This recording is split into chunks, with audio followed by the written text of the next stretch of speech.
दोस्तों आज इस वीडियो में हम लोग सुप्रीम कोर्ट के 5 जजमेंट समझने वाले हैं, जिसमें अगर पत्नी ने दोस्तों पति पर, ससुराल वालों पर दहेज है, घरेलू हिंसा है, 498 है, BNS 85 है, मारपीट है, दहेज उत्पीड़न है, किसी भी तरीके का मुकदमा दर्ज कराया है दोस्तों, तो आप इसको क्वैश करा सकते हैं, खत्म करा सकते हैं। दोस्तों शुरुआत से अंत तक बने रहिएगा ताकि पूरी इन्फॉर्मेशन पा सके कि सुप्रीम कोर्ट की क्या गाइडलाइंस है और आपको अपने केस में कैसे इस्तेमाल करना है। दोस्तों जय हिंद, नमस्कार, मैं एडवोकेट आशीष मिश्रा।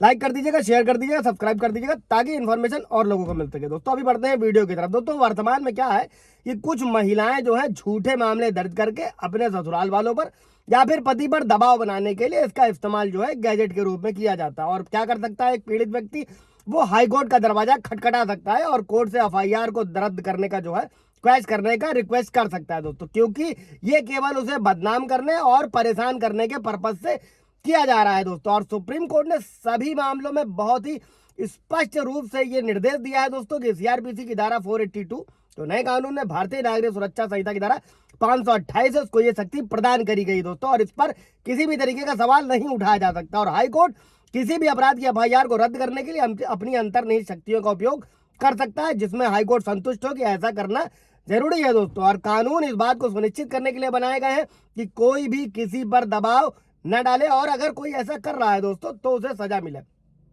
लेकिन कई बार क्या होता है, ऐसी परिस्थितियां आती हैं जब कोई व्यक्ति जो है अपने पक्ष में इन कानूनों का इस्तेमाल जो है वो निर्दोष लोगों को परेशान करने के लिए करता है, और इसी से निपटने के लिए जो है ये हाईकोर्ट को ये अधिकार दिया गया है कि अगर वो संतुष्ट हो जाए तो FIR जो है वो अगर परेशान करने के पर्पज से करी गई है दोस्तों तो उसके खिलाफ कानूनी कार्रवाई करी जाए और FIR को रद्द करा जाए। खास तौर से वैवाहिक विवादों में क्या होता है, पतियों और उनके रिश्तेदारों के खिलाफ जो है क्रूरता के झूठे आरोप लगाकर 498 है, IPC 406 मारपीट, कई तरीके की तमाम धाराएं दोस्तों। हालांकि कई बार क्या होता है, शामिल पक्ष बाद में समझौता कर लेते हैं, और समझौता करने के बाद में उसे जो है नियम और शर्तें होती हैं उनके हिसाब से फिनिश भी कर लिया जाता है। लेकिन FIR को रद्द करवाने के लिए दोनों पक्षों को हाईकोर्ट ही जाना पड़ता है, पेश होना पड़ता है, बयान दर्ज कराना पड़ता है दोस्तों, तभी जाकर ये खत्म होता है। और ये प्रक्रिया चल रही जो भी अदालती कार्रवाई के दौरान होती है, आपसी सहमति के अगर तलाक के लिए भी बढ़ रहा है तो स्वतंत्र रूप से हो सकती है। और आमतौर पर कोर्ट जो होता है दोस्तों वो आपसी समझौते को स्वीकार करती है और इसी आधार पर FIR को रद्द करने का आदेश जारी करती है। अभी सुप्रीम कोर्ट के 5 जजमेंट जिससे आपको अपने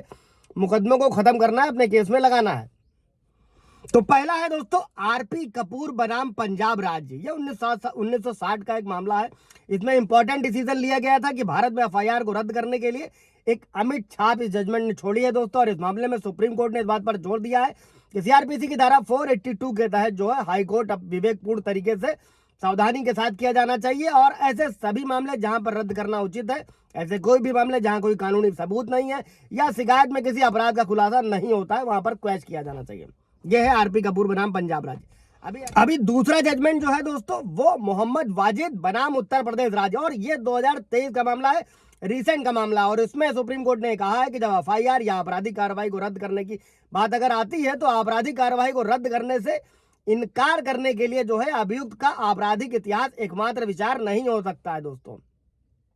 किसी भी तरीके का आपका केस इससे रिलेट करता हो तो आप समझ सकते हैं। तीसरा जजमेंट सलीम बनाम उत्तर प्रदेश राज्य, ये भी 2023 का मामला है दोस्तों। और इस मामले में सुप्रीम कोर्ट ने कहा है कि ऐसे सभी मामले जहां FIR को रद्द करने की मांग करी जाती है, विशेष रूप से इसलिए सिर्फ क्योंकि कार्रवाई करी गई है, क्योंकि व्यक्तिगत प्रतिशोध लिया जा रहा है पर्पसली किसी को परेशान करने के लिए, तो ऐसे मामलों में या परिस्थितियों में कोर्ट का यह कर्तव्य है कि FIR को ध्यान से देखें और उसको रद्द करें, बारीकी से देखें और समझें। चौथा जजमेंट क्या है दोस्तों, सतीश मेहरा बनाम राज्य दोस्तों, और ये 2013 का मामला है। इसमें दिल्ली हाईकोर्ट ने वैवाहिक वादों से जुड़े मामलों में जो है FIR को रद्द करने के आधारों को यानी कि ग्राउंड को स्पष्ट किया था दोस्तों।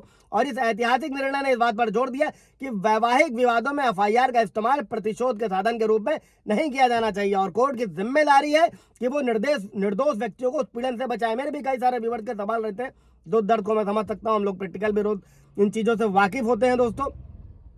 पांचवा जजमेंट सुरेश पोथुगुंटा बनाम हरियाणा राज्य दोस्तों, और इस मामले में पंजाब और हरियाणा हाईकोर्ट ने धारा 174A के मामलों की जो है विस्तृत व्याख्या करी थी, जिसमें ये सभी चीजें शामिल हैं कि ऐसे मामलों में शिकायतकर्ता कौन हो सकता है। अगर पुलिस शिकायत करता है, पुलिस अधिकारी शिकायत करता है तो FIR को रद्द किया जा सकता है, क्योंकि CRPC की धारा 195 द्वारा वर्जित है दोस्तों। अगर इनसे रिलेटेड कोई सवाल जो आप लोगों का होगा तो पूछिएगा, क्लियर किया जाएगा। Thank you.